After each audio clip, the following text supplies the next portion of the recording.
People of the verse, hello and welcome to the channel. This is the Eradicator, and today this is a topic that I've been thinking about for quite some time. I'm going to talk about why I have been playing Star Citizen Alpha 3.12 every day since the beginning of this patch, and this is something that I really find very surprising because this is not something I've done quite as much in 3.10, 3.11. In fact, I barely played in 3.10 and 3.11, so it's quite a huge difference compared to those two patches. So here we go. Let's get started right now. And the first thing that I want to talk about, and this is not necessarily true just for 3.12, but pretty much for all of the patches, something that is inherent to Star Citizen itself, is the immersion. Something that I find a little bit off-putting in other games as I play Star Citizen more and more. I'm thinking, for example, of Red Dead Redemption 2, which is a game that I've been playing a lot lately, including Red Dead Online. But every time you are doing activities or new missions, especially in the multiplayer, there's like a loading screen, and you wait until for other players to come, and that is breaking my immersion. You're like, oh, that's that feeling, something that you don't have in Star Citizen, and that is very satisfying. Now the next thing, and look at that, this is what I'm talking about here. The next thing that is amazing in Star Citizen, I think, is the level of realism. Everything here is as detailed as possible, with always that attention to the devs are always thinking, what would it be if this was real life, but in the 30th century, based on mechanics that are already existing today, and not some kind of magic, even though we still have a magic laser, but that's another topic for another day, right?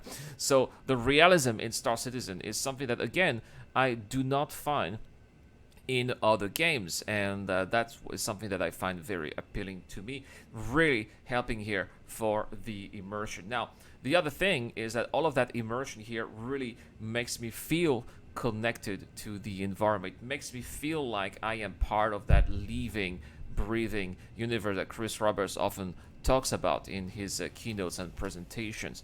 The fact that you have to press so many buttons and contact the ATC, make a little bit of effort to do whatever you have to do in the verse, plays a huge part in making Star Citizen feel like it is an amazing way to escape real life, which especially in 2020, 2021 is not necessarily very fun.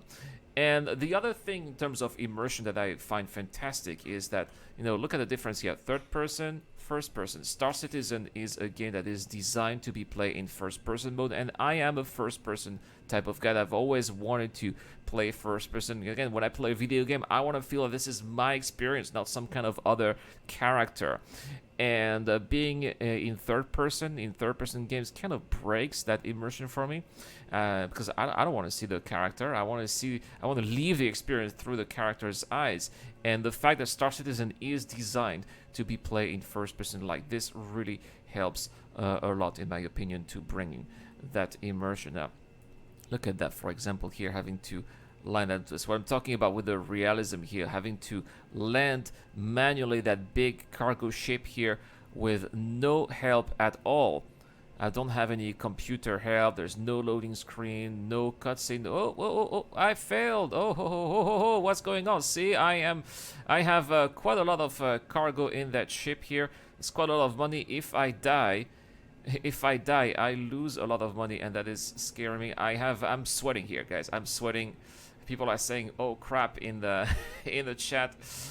Yeah. Oh, am I gonna? Oh, landing complete. You see, that's what I'm talking about. That was close. That was close. And again, the satisfaction, the adrenaline is. I don't think that there's any equivalent in any other game. Oh my goodness, that was indeed a close one here. And yeah, the ship got a little bit of damage. It's got some sparkles, that's what I'm talking about. The realism here. Oh, gonna have to get some repairs eventually. Now, the next thing I want to talk about in Star Citizen Alpha 3.12, and this could be maybe the big difference between this patch and the other patches, is that Star Citizen Alpha 3.12 is fun. I'm having a ton of fun in Star Citizen Alpha 3.12 compared to other patches. One of the things that really helps, in my opinion, is the fact that combat combat missions have had a significant increase in their payouts, which makes it worth our time. And as a result, I am ending up in Star Citizen Alpha 3.12 doing a lot more combat than I have done in any other patches. And I think that it speaks for volume because my name is the Eradicator, right? I'm not the trader, or whatever, the Profitator, whatever, right? I'm the Eradicator. I want to eradicate things. I want to blow things up, and I need to do combat missions for that. I need to be encouraged to do combat missions and have a lot of fun doing those, and getting better payouts, for those combat missions is helping towards that. Now, there's also another thing that helps here when it comes to combat: the combat beacons, which is basically when you get like an alert on the top of your screen says, hey, if you go see that person, you're gonna get this kind of reward if you help them destroy any kinds of opponents, right? These used to be kind of broken, but they are fixed now. They have been polished, meaning that you just have the right amount of ships with the right amount of waves before eventually the mission is either successful or unfortunately failed, right? And I think that they are much more enjoyable too as well. And what I like with those missions is that they can be really challenging too. Sometimes the client that you have to escort and protect is just like a freelancer, which is a medium type of ship that can be quite weak, right? And they are facing much tougher combat ships like sabers, for example. So and it's not just one saber; there's quite a handful, of them as well. So that's a lot of action, and the idea that you have chances to fail, because doing those missions, I know, oh, this is too easy, I'm gonna win all the time.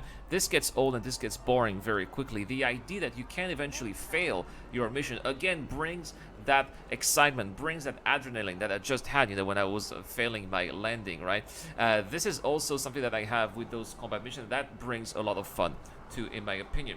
And also another thing that I think is fun is that they've added a much larger variety of ships in Star Citizen Alpha 3.12 as well. In the past, when you were fighting, combat missions, you were only having, buccaneers or cutlasses from Drake, and it gets old very quickly. Now you get to fight, hurricanes and eclipse and freelancer missiles, and it's like, whoa, what is going on? That is quite a lot more. And as we are getting more and more ships in the verse, I wouldn't be surprised if in the future we even get to see, get to fight some Mercury Star Runners or 100 series, which the more ships we have, the more opponents we're gonna get, and that is cool. Let's see, we can see here on the screen one of those combat beacons. That's what I was talking about. The other thing that I find exciting in Star Citizen Alpha 3.12 is the reputation system. The reputation system, basically, the more you grind some of the missions, the better payouts you end up having, and that also is exciting because if I do this more, oh, this mission pays 11,000. Oh, now it pays 12,000. Oh, now it pays 15,000. And you that's kind of like you want to see how far you're gonna go, and especially if you're playing with some mission givers like Miles Zekar, you end up with missions starting from I think the first mission is like 14,000 FIUC, not so much, but it goes all the way to 81,000 FIUC. You get to fight some hammerheads. That also is fun, in my opinion.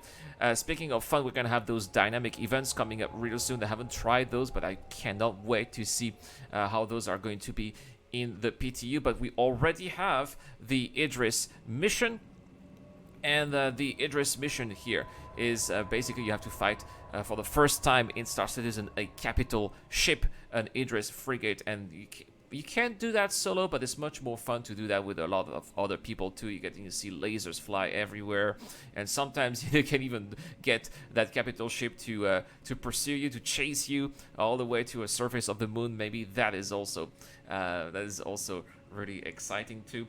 And Star Citizen is not just about combat. You can also do other things such as mining or trading, right? Which is what I'm doing today. Trading is not so much fun because it's kind of broken, but there's also refining. When you are mining, you go to a refinery, refine your goods, and I like the fact that each refinery's got their own specialty, and sometimes, yeah, sure, it may take a while to refine some of your goods, 1 day, 2 days, 3 days maybe.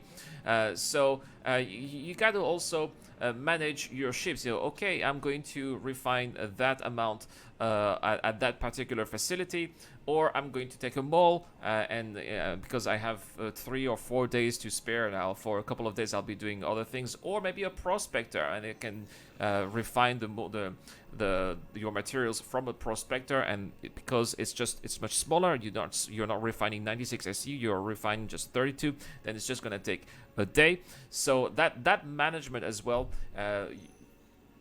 managing your shifts, managing your time is also something that I find very very entertaining too. Now, not just that, there's also the emotional attachment here in Star Citizen. Guys, I've been the backer here for a long time, original backer here since 2012.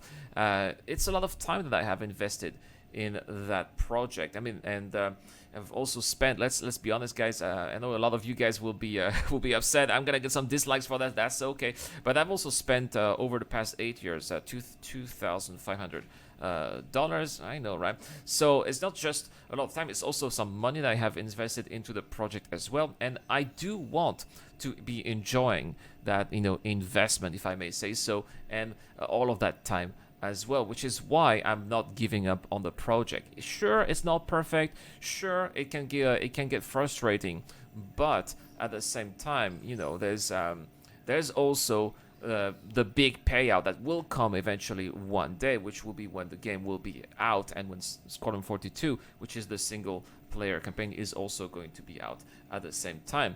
I'm also spending quite some time regularly on the issue council too. Every time there's a bug, like a major bug that is game breaking, that is reporting during my gameplay session, since I'm playing every day, I get to encounter quite a lot of them.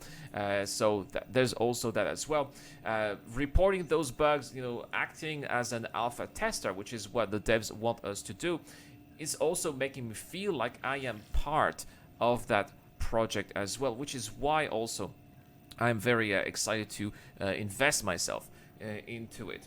And not just that, but I'm also here because I share the vision that Chris Roberts had about having this kind of limitless experience where you'll be able to do everything from the perspective of a mere human being like this. It's not just your ship that you're playing, it's actually a character that gets into a ship from the surface of a planet all the way to space, back and forth. There's just no other experience right now. And even when Elite Dangerous Odyssey is going to come out, you will not be able to to press a button, leave your seat, and get into your ship to finally go on the surface. No, it's just going to be a loading screen from your seat to the surface of a planet. Again, Star Citizen offering things that other games do not offer at this time. So that's why, guys, I am playing Star Citizen every day as an original backer from Star Citizen from 2012. I am just as excited as ever, and I hope that this little testimony here, this perspective, gave you more ideas as of why are there people like me who keep on coming, who are excited about the project. Yeah, I listen to some of the arguments. I play other games. I don't just play this. I play, as I said, I'm playing a lot of Red Dead Redemption 2 right now, and I know that this is Rockstar has thousands of developers. They spent also a lot of years doing that, and it is a game that is much more fleshed out with much more activities, AI that's actually working, servers that are working as well, with tons of players being all together at the same time. I get it, but at the same time, what we're doing here with Star Citizen is a whole other scale. It's a whole other level that has not been achieved so far, and I want to be at my small scale, be able to achieve that vision and that project. So that's it, guys. That's it for this video. Just wanted to give my own testimony here. I hope that you enjoyed today's content. Don't forget to hit the wait until they finish speaking. Don't forget to hit the subscribe button. That's what I'm talking about. City Immersion, right? Don't forget to hit the like button, the subscribe button if you want to see daily Star Citizen content. This is the Eradicator. I'll see you guys later. This video is brought to you by the people who support this channel on Patreon and via the join button as well. Supporters of the channel get access to lots of cool perks such as access to my private Discord, your question answered in the show, you get to know when I'm going to play, and also you get to have a chance to influence the editorial line of the channel. Any help is appreciated, starts at just $1 a month. Thank you very much for watching. This is The Eradicator, and I'll see you guys later.